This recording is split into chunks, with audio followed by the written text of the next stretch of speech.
Hello everyone. आज हम science class 10th की बात करने वाले हैं, विज्ञान की। तो इसमें जो पहला चैप्टर है साइंस में वो है केमिकल रिएक्शंस एंड इक्वेशंस। तो इसी चैप्टर को आज हम कंप्लीट करेंगे। देखिए, हमारे आसपास बहुत सारे चेंजेस होते हैं। कुछ फिज़िकल चेंज होते हैं और कुछ केमिकल चेंज होते हैं। फिज़िकल चेंज मतलब, क्योंकि ये मैं थोड़ा हिंदी मीडियम स्टूडेंट्स के लिए भी बना रही हूँ, तो इसमें मैं कुछ टर्म्स जो मुझसे हो सके मैं हिंदी में भी बोलने की कोशिश करूँगी। तो फिज़िकल चेंज होते हैं मतलब भौतिक परिवर्तन, और केमिकल चेंज होते हैं मतलब रासायनिक परिवर्तन। भौतिक परिवर्तन वो परिवर्तन जिनको हम रिवर्स कर सकते हैं, जैसे कि आइस का मेल्ट होना। ठीक है, जब बर्फ़ मेल्ट होगी तो इस प्रोसेस को आप रिवर्स कर सकते हो, आप फिर से उस पानी से बर्फ़ बना सकते हो। ऐसे ही जब इवापोरेशन होगा, यानी भाप बन के पानी उड़ेगा, तो आप उसको कंडेंसेशन करके उससे फिर आप उस भाप से पानी बना सकते हो। तो ये कैसे चेंजेस हुए? Physical changes. लेकिन कुछ केमिकल चेंजेस होते हैं, यानी भौतिक परिवर्तन, जिनको आप रिवर्स नहीं कर सकते हैं। वो एक बार हो जाते हैं तो हो जाते हैं, जैसे खाने का पचना हो गया या किसी चीज़ में जंग लगना होता है। ये कैसे परिवर्तन होते हैं? भौतिक परिवर्तन। इनको हम चेंज नहीं कर सकते हैं। अब हम बात करते हैं जितने भी केमिकल चेंजेस होते हैं, जितने भी भौतिक परिवर्तन होते हैं, उसमें कुछ केमिकल रिएक्शंस होती हैं जिनको कि यहाँ हम पढ़ेंगे, और उनमें जो इक्वेशंस हैं उनको भी। तो पहले बात करते हैं केमिकल रिएक्शंस की। एक सिंपल मैंने एक रिएक्शन लिखी है यहाँ पे, जिसमें मैंने 2 मॉलिक्यूल सोडियम के प्लस 2 हाइड्रोजन वाटर के ये बना रहे हैं। 2 मॉलिक्यूल सोडियम हाइड्रोक्साइड और एक हाइड्रोजन गैस का मॉलिक्यूल निकल रहा है। तो एक केमिकल रिएक्शन क्या होती है, पहले ये पढ़ते हैं। केमिकल रिएक्शन को हम बोलते हैं रासायनिक अभिक्रियाएं। तो केमिकल रिएक्शन क्या होती है? जब कुछ सब्सटेंसेस मिलके किसी प्रोसेस के थ्रू जाके एक नया सब्सटेंस बनाते हैं, और जो नया सब्सटेंस बनता है और जो पुराना सब्सटेंस होता है, उनकी जो प्रॉपर्टीज़ होती हैं वो एक दूसरे से अलग अलग होती हैं। अच्छा, अब हम इनको टर्म्स देते हैं, ठीक है, क्योंकि साइंस में क्या है, टर्म्स इंपॉर्टेंट होते हैं। जो मैंने बोला कि कुछ सब्सटेंसेस मिलते हैं, उनको हम बोलते हैं रिएक्टेंट्स। रिएक्टेंट्स को हिंदी में हम बोलते हैं अभिकारक। रिएक्टेंट्स मतलब अभिकारक, ठीक है। तो जब कुछ अभिकारक और जो नए सब्सटेंसेस बने उन्हें हम बोलते हैं प्रोडक्ट्स। प्रोडक्ट्स यानी उत्पाद। तो यानी रिएक्टेंट्स मिलके एक नया प्रोडक्ट बनाएंगे। अब हमें केमिकल इक्वेशंस कैसे लिखेंगे, क्या चीज़ कैसे कैसे हम इनको डिफाइन कर सकते हैं, ये हम पढ़ेंगे बाद में। तो अब हम बात करते हैं, कभी भी कोई भी केमिकल रिएक्शन होती है तो उसका आइडेंटिफिकेशन कैसे करते हैं, कैसे आप पहचानते हैं कोई भी केमिकल रिएक्शन हो रही है। तो उसके कुछ चीज़ें से आप पहचान सकते हैं। जैसे पहला है चेंज इन स्टेट, यानी चीज़ों की अवस्था में परिवर्तन होगा। जैसे यहाँ देखिए, अवस्था मतलब सॉलिड, लिक्विड, गैस, है ना। तो यहाँ देखिए, ये जो हमारे रिएक्टेंट्स थे, यानी जो अभिकारक थे, सॉलिड है, लिक्विड है, लेकिन जो हमें अभिकारक मिला वो कैसा है? एक्वस और गैस। एक्वस एक तरीके से पानी में मिला हुआ सब्सटेंस को ही हम एक्वस बोलते हैं। और दूसरा क्या है? चेंज इन कलर, यानी कलर में आपको चेंज दिखेगा। जैसे अगर आप किसी टेस्ट ट्यूब में कोई रिएक्शन कर रहे हैं तो आप देखेंगे कि जब रिएक्शन कंप्लीट होने के बाद आपको कोई ना कोई हो सकता है आपको कोई ना कोई कलर मिले। हो सकता है आपके टेस्ट ट्यूब में जो भी आपका केमिकल्स थे वो अपना कलर चेंज कर ले, ये हो सकता है। दूसरा क्या है? चेंज इन टेम्परेचर, तापमान में परिवर्तन होगा। कुछ रिएक्शंस ऐसी होती हैं जिसमें हीट इवॉल्व होती है, वो हम आगे पढ़ेंगे। क्या है फिर? इवोल्यूशन ऑफ अ गैस, यानी गैस का निकास या उत्सर्जन।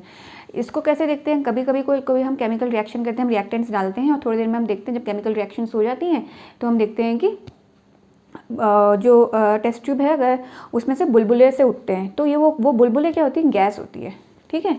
और formation of a precipitate. Precipitate क्या होता है? एक पाउडर्ड फॉर्म में आपको कभी कभी किसी रिएक्शन में मिलता है कोई पाउडर, लास्ट में कुछ पाउडर फॉर्म में कुछ आपको सब्सटेंस मिलता है, उसी को प्रेसिपिटेट बोलते हैं। ये प्रेसिपिटेट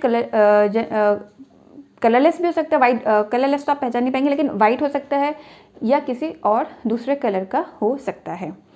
अब बात करते हैं टाइप्स ऑफ रिएक्शंस। कितने टाइप्स की रिएक्शन है? तो 5 टाइप की रिएक्शन पढ़नी है। पहली है कॉम्बिनेशन रिएक्शन। कॉम्बिनेशन रिएक्शन को बोलते हैं हम संयोजन अभिक्रिया हिंदी में क्या होता है? 2 और more reactants combine to form a single product, यानी 2 या 2 से ज़्यादा रिएक्टेंट मिलके एक सिंगल प्रोडक्ट बनाते हैं।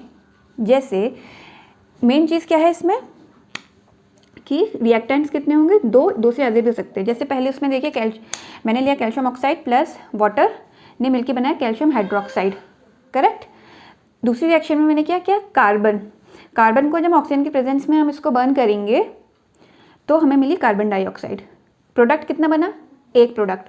रिएक्टेंट्स कितने थे? यहाँ 2 थे, यहाँ भी 2 थे, 2 से ज़्यादा भी हो सकते हैं। तो ऐसी रिएक्शंस को कॉम्बिनेशन रिएक्शन बोलते हैं। ये कुछ नहीं, बस रिएक्शंस का सिंपल सा क्लासिफिकेशन है। डिकम्पोजिशन रिएक्शन को हम बोलते हैं वियोजन या अपघटन अभिक्रियाएं, मतलब कोई चीज़ टूट रही है, ठीक है। इसमें क्या है? Single reactant. मेन चीज़ क्या है? रिएक्टेंट क्या है? एक। ब्रेक डाउन, टूट के, टू फॉर्म 2 और मोर प्रोडक्ट्स, 2 या 2 से ज़्यादा प्रोडक्ट्स यानी उत्पाद बनाएगा। जैसे यहाँ देखिए, यहाँ CaCO3 यानी कैल्शियम कार्बोनेट को हमने हीट किया, हमें मिला calcium oxide plus carbon dioxide, यानी एक रिएक्टेंट था, टूट के उसने 2 प्रोडक्ट बनाए। क्योंकि यहाँ पर हीट के प्रेजेंस में, तापमान के प्रेजेंस में हम ये रिएक्शन हुई, तो इसे बोलते हैं थर्मल डिकम्पोजिशन, ठीक है। थर्मल डिकम्पोजिशन, ये डिकम्पोजिशन रिएक्शंस के 3 टाइप हैं। क्योंकि यहाँ हीट की वजह से हुआ इसलिए इसको बोला थर्मल डिकम्पोजिशन। अब बात करते हैं वाटर की। वाटर में क्या है कि वाटर के थ्रू जब हम इलेक्ट्रिक करंट पास करेंगे तो हमें मिला 2 हाइड्रोजन के मॉलिक्यूल और एक ऑक्सीजन का मॉलिक्यूल। क्योंकि यहाँ हमने इलेक्ट्रिक करंट पास करी है तो इस पर्टिकुलर डिकम्पोजिशन रिएक्शन को हमने नाम दिया इलेक्ट्रोलाइसिस। इलेक्ट्रो मतलब इलेक्ट्रिकल एनर्जी से, लाइसिस मतलब टूटना। फिर है 2AgCl, 2 सिल्वर क्लोराइड के मॉलिक्यूल को अगर हम सनलाइट के प्रेजेंस में रखते हैं तो हमें मिलते हैं 2 सिल्वर और एक मॉलिक्यूल क्लोरीन गैस का निकलता है।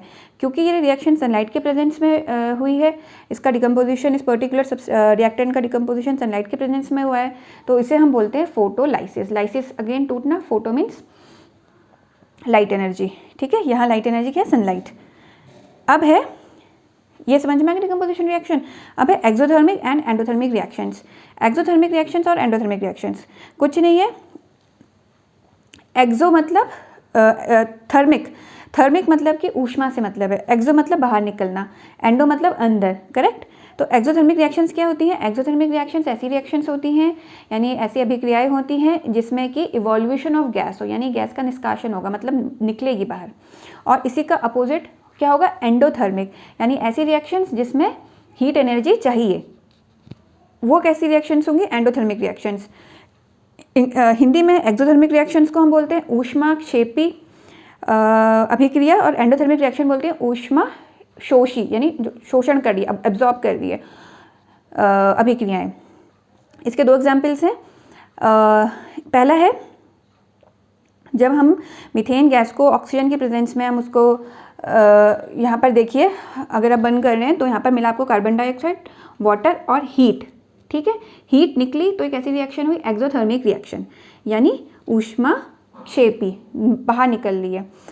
और यहाँ देखिए, ये तो कॉमन सा एग्जाम्पल है जो आपने फोटोसिंथेसिस की उसमें भी पढ़ा होगा कि जब 6 मॉलिक्यूल कार्बन डाइऑक्साइड के और 12 वाटर के सनलाइट के प्रेजेंस में और क्लोरोफिल के प्रेजेंस में, क्लोरोफिल जो कि आपके ग्रीन प्लांट्स में होता है, ठीक है। तो आपको ग्लूकोज मिलता है, ऑक्सीजन निकलती है 6 मॉलिक्यूल, और 6 मॉलिक्यूल आपको वाटर के मिलते हैं। इसमें आपको आप देख रहे हैं कि एंडोथर्मिक रिएक्शन है। क्यों? क्योंकि हमें यहाँ हीट हमें किस फॉर्म में हम एब्जॉर्ब कर रहे हैं? सनलाइट के फॉर्म में। तो ये रिएक्शंस कैसे हो गए? एंडोथर्मिक रिएक्शन, यानी ऊष्माक्षेपी, ऊष्मा शोषी, जो शोषण एब्जॉर्ब कर रही है। ये 3 टाइप की रिएक्शन है। अभी 2 टाइप की रिएक्शंस और पढ़नी है। देखिए, आपको एग्जाम में सीधे अगर पॉइंट 2 हम बोर्ड की बात करें 10th में, आपको आएगा, ये आ सकता है कि रिएक्टेंट्स क्या होते हैं, प्रोडक्ट्स क्या होते हैं, ये चीज़ डिफाइन होनी चाहिए। किसी भी रिएक्शन को आप कैसे आइडेंटिफाई कर सकते हैं, उसमें आपको 5 पॉइंट याद करने हैं। आ सकता है कि कितने टाइप की रिएक्शंस होती हैं, नाम लिखिए, उसमें से एक समझाइए, या फिर सीधे सीधे पूछ सकते हैं कि कॉम्बिनेशन रिएक्शन क्या होती है, यानी संयोजन अभिक्रिया क्या होती है, और उसका एक उदाहरण लिखिए। ठीक है, तो आपको रिएक्शन, टाइप ऑफ रिएक्शन का डेफिनेशन याद करनी है, मतलब उसकी परिभाषा याद करनी है, और साथ में हो सके तो 2, वरना कम से कम एक उदाहरण तो आपको याद करना ही करना है। ठीक है, अगर आप उसकी बात करें तो 3 रिएक्शंस पढ़ ली हमने, यानी 3 अभिक्रियाएं पढ़ ली। अब है डिस्प्लेसमेंट रिएक्शन। डिस्प्लेसमेंट, ठीक है, डिस्प्लेसमेंट मतलब होता है विस्थापन अभिक्रियाएं, यानी कोई चीज़ किसी चीज़ को हटा के उसकी जगह ले रही है। ठीक है, क्या है, more reactive element displaces less reactive element from its compound, यानी इस रिएक्शन में क्या है, जो ज़्यादा रिएक्टिव एलिमेंट है वो एक लेस रिएक्टिव एलिमेंट को अपने कंपाउंड से हटा रहा है। देखो जैसे कुर्सी है, ठीक है, उसमें एक सीधा बच्चा बैठा हुआ है, लेकिन कभी कोई तेज़ बच्चा आ जाता है ना, वो उस बच्चे को उस कुर्सी से हटा के अपना बैठ जाता है। यही क्या है, डिस्प्लेसमेंट रिएक्शन। देखिए जैसे जिंक प्लस कॉपर सल्फेट का जब रिएक्शन हुआ तो हमें यहाँ देखिए जिंक सल्फेट और कॉपर मिला। अब आप यहाँ देखो, जिंक जो है वो तेज़ बच्चा है और कॉपर क्या है, इसके कंपैरिजन में थोड़ा सीधा बच्चा है। तो यहाँ कॉपर सल्फेट SO4 के साथ क्या है, यहाँ पे कॉपर है, लेकिन जिंक ने कॉपर को यहाँ पर डिस्प्लेस कर दिया। ये क्या बन गया, ZnSO4। यही क्या है, डिस्प्लेसमेंट रिएक्शन। अच्छा, इसमें एक होती है डबल डिस्प्लेसमेंट रिएक्शन, यानी द्विस्थापन अभिक्रियाएं। इसमें क्या होता है कि दो डिस्प्लेसमेंट हो रहे हैं। देखिए आप यहाँ पर अगर आप रिएक्शन को ढंग से देखें तो Na2SO4 प्लस BaCl2 आपको दिख रहा है। यहाँ पर कौन से उत्पाद बने, प्रोडक्ट बने, BaSO4 प्लस 2NaCl। देखो ये SO4, ये जो B है, Ba है बेरियम, इसने ये इसके साथ आ गया SO4 के साथ, ठीक है, और यहाँ जो ये क्लोरीन था इसके साथ क्या आ गया, सोडियम, ये बना। अच्छा, ये जो निशान है ये प्रेसिपिटेशन का निशान है, यानी ये जो है प्रेसिपिटेट के फॉर्म में आपको मिलेगा। एक वाइट प्रेसिपिटेट के फॉर्म में आपको रिएक्शन के बाद दिखेगा एक वाइट पाउडर सा। वो वाइट पाउडर क्या है, BaSO4 बेरियम सल्फेट। अच्छा, इन रिएक्शंस को हम प्रेसिपिटेशन रिएक्शन भी बोलते हैं, क्योंकि इन रिएक्शंस में जनरली प्रेसिपिटेट हमें मिलता है। प्रेसिपिटेट कुछ नहीं, मैंने आपको बताया है पहले कि कुछ एक पाउडर जैसा आपको मिलेगा। अब रिएक्शन से ऑक्सीडेशन एंड रिडक्शन रिएक्शन। देखिए बच्चों, जब हम इससे आगे वाली क्लास में हम जाएंगे, 10th के बाद 11th 12th देखेंगे, तो वहाँ केमिस्ट्री, अभी तो साइंस है आपका, साइंस में फिजिक्स केमिस्ट्री बायो सब है, वहाँ केमिस्ट्री एक अलग ही आपका क्या बोलते हैं, केमिस्ट्री की अलग बुक होती है, पूरा सिलेबस अलग होता है उसका। उसमें आप देखोगे ऑक्सीडेशन एंड रिडक्शन रिएक्शन, यानी रिडॉक्स रिएक्शंस एक कंप्लीट अपने में चैप्टर है, बहुत ज़्यादा कॉम्प्लिकेटेड है, लेकिन अभी हम उस कॉम्प्लिकेशंस को नहीं समझेंगे। हम सिर्फ क्लास 10th के बोर्ड के हिसाब से ही यहाँ पर पढ़ रहे हैं। तो क्लास 10th में हमें सिर्फ सिंपल सा ही जानना है। ऑक्सीडेशन रिएक्शन को हम हिंदी में बोलते हैं अपचन अभिक्रिया, ठीक है। 3 टाइप, या हम अगर इन तीनों में से कोई भी चीज़ अगर हो रही है तो हम उसको अपचन यानी अपचयन यानी ऑक्सीडेशन रिएक्शन बोलेंगे। या तो किसी सब्सटेंस में ऑक्सीजन ऐड हो रही होगी, जैसे यहाँ देखिए 2 मॉलिक्यूल कॉपर के प्लस ऑक्सीजन, आपको क्या मिला, 2CuO, ठीक है, 2Cu आपको यहाँ पर मिला, कॉपर ऑक्साइड आपको मिला, तो यानी कॉपर में यहाँ ऑक्सीजन ऐड हो गई, oxygen is added, oxidation reaction.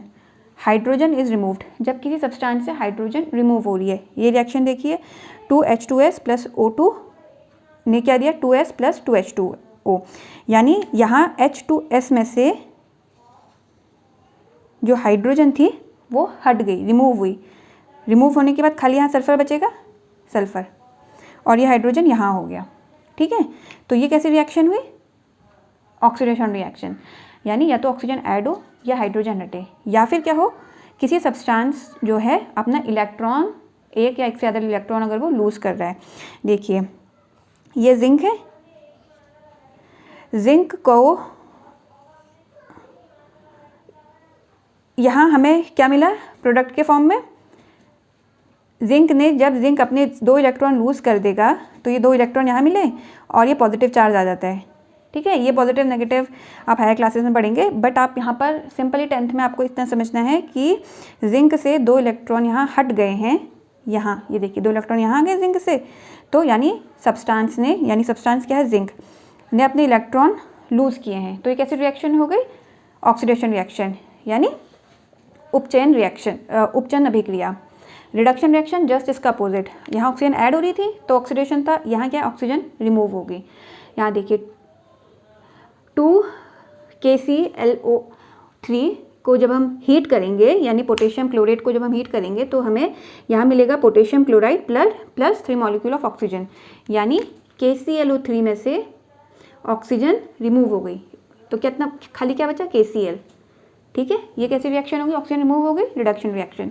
या इसका, या हाइड्रोजन ऐड होगी, यहाँ क्या था, हाइड्रोजन रिमूव हो रही थी।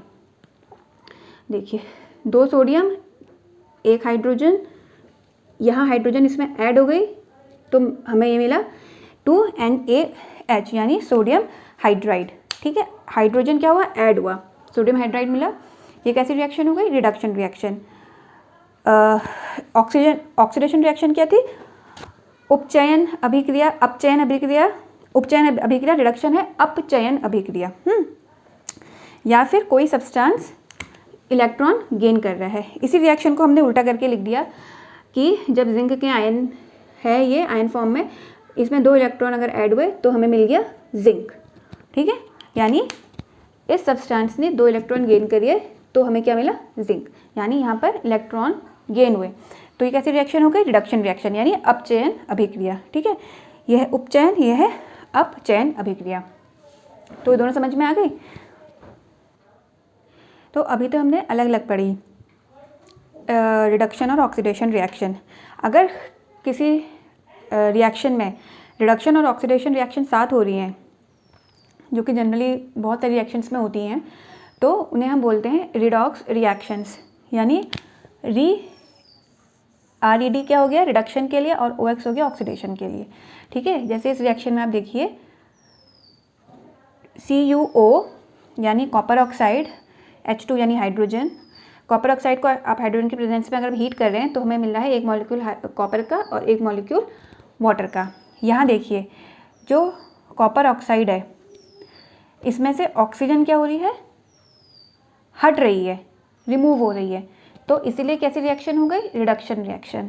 और यहाँ देखिए हाइड्रोजन में यहाँ पर क्या हो गई, ऑक्सीजन ऐड हो गई है ना, तो ये कैसी रिएक्शन हो गई, ऑक्सीडेशन रिएक्शन, यानी कॉपर ऑक्साइड तो रिडक्शन रिएक्शन में जा रहा है, और जो हाइड्रोजन है उसका वो कौन सी रिएक्शन के थ्रू जा रहा है, ऑक्सीडेशन रिएक्शन हो रही है उसमें। तो यानी रिडक्शन और ऑक्सीडेशन रिएक्शन साथ साथ हो गई। हायर क्लासेस में आप रिडॉक्स रिएक्शन बहुत ही डिटेल फॉर्म में पढ़ेंगे और बहुत ही कॉम्प्लेक्स फॉर्म में भी। अच्छा, अब बात करते हैं कोरोजन यानी संक्षारण। क्या होता है, जब आपने जनरली देखा होगा कि पहले इसकी डेफिनेशन देखते हैं। ठीक है, डेफिनेशन इसकी ये है कि जब ये एक ऐसा फिनोमिना होता है, ऐसी प्रक्रिया है जिसमें जो मेटल है, ठीक है, उसकी जो सरफेस होती है धीरे धीरे डिट्यूरेट होते रहती है, ख़राब होते रहती है, eaten away you can say. ठीक है, और क्यों, इन्वायरमेंट के प्रेजेंस में। और इन्वायरमेंट में कौन कौन से फैक्टर्स हम देख रहे हैं, एयर, हवा, मॉइस्चर, ह्यूमिडिटी जो होती है, पानी कह सकते हो, और केमिकल्स। ठीक है, कोई केमिकल्स एसिड हो सकता है जैसे, उनकी वजह से मेटल की जो सरफेस है उसमें डिट्योरेशन होता है, और इसी फिनोमिना को हम कोरोजन कहते हैं। इन 3 चीज़ों की वजह से जो मेटल है उसमें बेसिकली क्या हो रहा है, उसका डिट्योरेशन हो रहा है, और इसी जो चीज़ है इसे हम कोरोजन बोलते हैं। अगर हिंदी में समझे तो क्या है, जब कोई धातु अपने आसपास अम्ल यानी एसिड, आर्द्रता यानी ह्यूमिडिटी, मॉइस्चर आदि के संपर्क में आती है तब ये संक्षारित होती है, और इस प्रक्रिया को हम संक्षारण कहते हैं। ये मेटल के ऊपर की सरफेस से स्टार्ट होता है, मेटल के ऊपर की सरफेस से स्टार्ट होगा और अंदर को ये फिर ये रिएक्शन होती रहेगी, मतलब उसका कोरोजन होते रहेगा।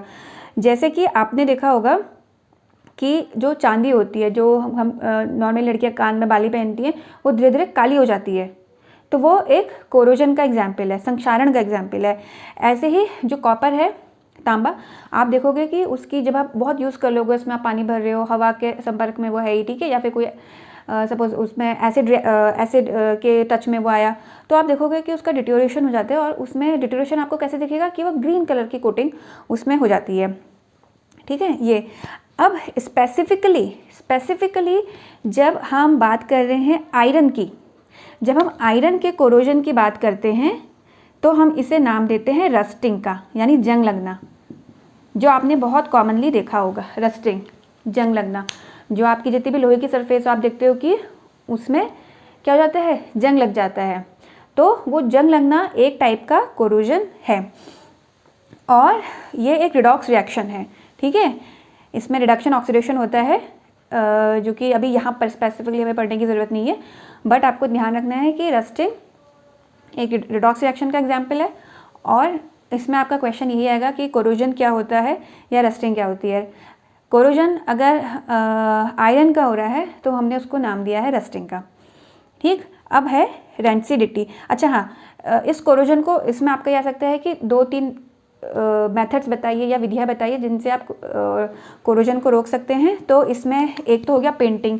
जैसे आपने देखा होगा कि हम लोहे की जो सरफेस होती है, हम उसमें साल 2 साल में हम उनमें पेंटिंग करते हैं ना, ताकि उसको हम हवा के और मॉइस्चर के संपर्क में डायरेक्ट आने से बचा सकें।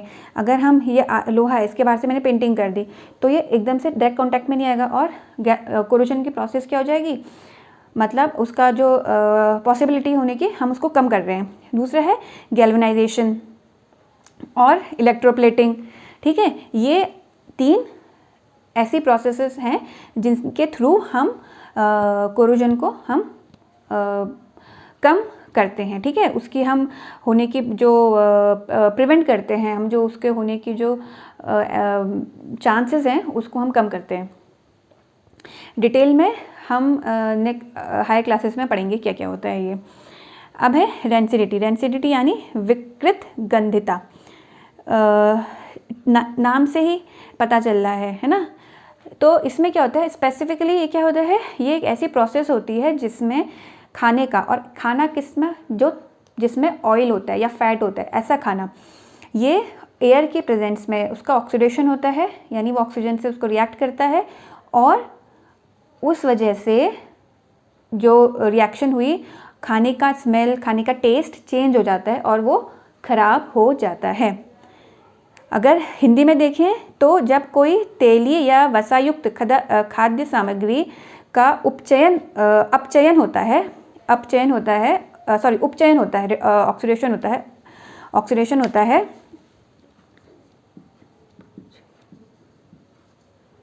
उपचयन होता है, तो उसके स्वाद और गंध में बदलाव आ जाता है, और इसी चीज़ को हम विकृत गंधिता बोलते हैं। अच्छा, इसको हम प्रिवेंट कैसे कर सकते हैं, क्योंकि हवा के संपर्क में आने से हो रहा है ना, एयर के कांटेक्ट में आने से हो रहा है, तो इसको आप आप खाने को एयरटाइट कंटेनर्स में रखिए जिसमें हवा ना जा सके। दूसरा क्या है कि आपने देखा होगा कि जो आपने चिप्स खाए होंगे, है ना, लेज वेज जो भी चिप्स आते हैं, तो वो आप देखते हो कि वो बिल्कुल हवा उनमें टाइट भरी रहती है ना। वो स्पेसिफिकली हवा क्या होता है, उसमें से सारी ऑक्सीजन हटा दी जाती है, और उसमें कौन सी गैस डालते हैं, नाइट्रोजन गैस डालते हैं, क्योंकि नाइट्रोजन एक इनएक्टिव गैस है, और इसीलिए उसका जो खाना, जो चिप्स हैं वो ख़राब नहीं होते हैं, ठीक है। ये है। तीसरा क्या है कि आप जो आपका खाना है उसको सनलाइट के प्रेजेंस में आप नहीं रखिए, ठीक है, सनलाइट की प्रेजेंस में नहीं रखेंगे हम। उसके बाद क्या है कि कुछ हम एंटीऑक्सीडेंट्स होते हैं, एंटीऑक्सीडेंट, इसके आप 2-3 नाम याद कर लीजिएगा, जैसे BHA और BHT, यानी ब्यूटाइलेट हाइड्रोक्सी एनिसोल और ब्यूटाइलेटेड हाइड्रोक्सीटोलिन, ठीक है। BHA और BHT ये एंटीऑक्सीडेंट होते हैं, यानी प्रतिऑक्सीकारक, ये ऑक्सीडेशन को होने से रोकते हैं, करेक्ट। तो देखिए फ्रेंड्स, इसमें क्या है ना, हम सिर्फ बोर्ड के पर्पस के लिए मैंने ये वीडियो बनाई है, ठीक है। तो इसमें हमें इतना सारा डिटेल में हमें जाने की ज़रूरत नहीं है, क्योंकि आपके एग्जाम में आएगा नहीं। अदरवाइज़ हम गैल्वेनाइजेशन को अलग से पढ़ सकते हैं, इलेक्ट्रोप्लेटिंग को अलग से पढ़ सकते हैं, हर चीज़ हम इसमें डिटेल में पढ़ेंगे, लेकिन वो आपके हायर क्लासेस में होगा। यहाँ आपको सिर्फ अपने बोर्ड पर फोकस करना है और 10th पे फोकस करना है, और इसमें से सिर्फ सिंपल सा आपका यही क्वेश्चन आएगा, रेंसिडिटी क्या होती है, यानी विकृत गंधिता क्या होती है, इसको थोड़ा सा एक्सप्लेन करिए। एक या 2 मैक्सिमम नंबर का आएगा। तो अब बात करते हैं केमिकल इक्वेशंस, यानी रासायनिक समीकरण। देखिए क्या होता है, मैंने एक रिएक्शन लिखी, मीथेन पूरा नाम लिखा है, ठीक है, प्लस ऑक्सीजन का जब रिएक्शन हुआ तो मुझे मिली कार्बन डाइऑक्साइड और वाटर। ये जो इक्वेशन मैंने लिखी ये क्या है, वर्ड इक्वेशन है, सॉरी हाँ वर्ड इक्वेशन है, ठीक है, क्योंकि मैंने ये वर्ड्स में लिखी है, ठीक है। अगर इसी इक्वेशन को मैं सिंबॉलिक इनका रिप्रेजेंटेशन करूँ और फॉर्मूले में लगाऊं, फॉर्मूले लिखूं इनकी जगह, तो इसी इक्वेशन को हम क्या बोलेंगे, केमिकल इक्वेशन, यानी रासायनिक समीकरण, ठीक है। तो केमिकल इक्वेशन क्या हुई, जब हम सिंबॉलिक रिप्रेजेंटेशन कर रहे हैं किसी केमिकल रिएक्शन का। अब देखो मीथेन का मुझे पता है, मीथेन को CH4 लिखते हैं, plus oxygen give rise to carbon dioxide plus 2 molecules of hydrogen, sorry water. तो ये कैसी इक्वेशन हो गई, केमिकल इक्वेशन, ठीक है। अब बात करते हैं कि अनबैलेंस्ड इक्वेशन क्या होती है, यानी स्केलेटल केमिकल इक्वेशन। देखिए सिंपली मैं ये भी लिख सकती हूँ, Mg मैग्नीशियम, और मैग्नीशियम को ऑक्सीजन के प्रेजेंस में जब हम हीट कर रहे हैं तो हमें मिला MgO, मैग्नीशियम ऑक्साइड। हम इसको ऐसे सिंपल भी बोल सकते हैं, लेकिन हम इसे ऐसा लिख सकते हैं, या फिर इसी रिएक्शन में अगर मैं खाली मीथेन लिखूं, CH4 हो गया मीथेन, ऑक्सीजन को O2 लिख सकते हैं, ठीक है, 2 हटा दिया, कार्बन डाइऑक्साइड और ये वाटर को मैं खाली ऐसे लिख दूं, तो इस इक्वेशन को हम बोलेंगे अनबैलेंस्ड इक्वेशन या स्केलेटल केमिकल इक्वेशन। स्केलेटल मतलब खाली एक ढांचा है इक्वेशन का, करेक्ट।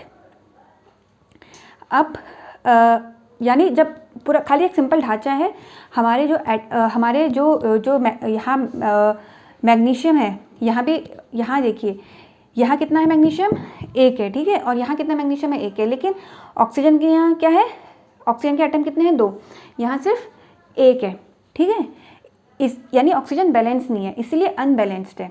यहाँ देखिए कार्बन 1 है, कार्बन 1 है, ठीक है, चलो, हाइड्रोजन 4 है, हाइड्रोजन के 2 ही एटम है, यानी हाइड्रोजन बैलेंस नहीं है। ऑक्सीजन के यहाँ 2 हैं, ऑक्सीजन के यहाँ 2 और 1 3 है, यानी ये भी बैलेंस नहीं है।